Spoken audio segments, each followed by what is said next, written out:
You may have noticed that with some filters, when you apply them, the effects are a little too intense. For example, in this case, I would like to take this photograph and give it a very soft focus.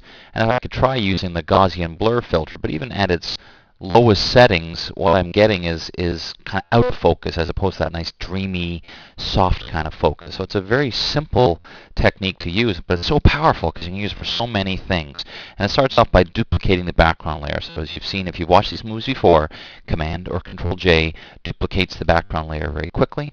And then what we do is go back to the filter, and we're going to still use the Gaussian blur, but we're going to apply it a whole lot more than you think you might want to. In other words, going to blur it so much that it just looks totally blurry to the point where all detail is lost completely.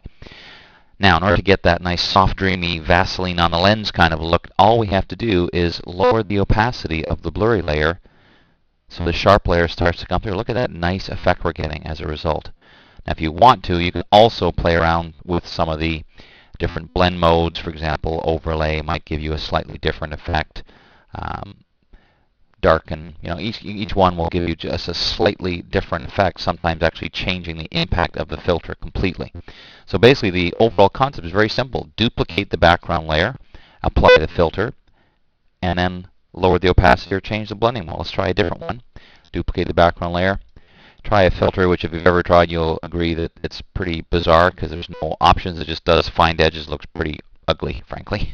However, if we once again lower the opacity and or play with some of our blending modes, I'm going to press V for the move tool and then Shift plus or minus, and it will toggle through the blending modes. And now you see we're getting some very interesting effects by doing those two things, lowering the opacity and playing with the blending mode. So check it out for yourself. You'll find it adds a whole new dimension to filters that otherwise might not seem to be all that useful to begin with.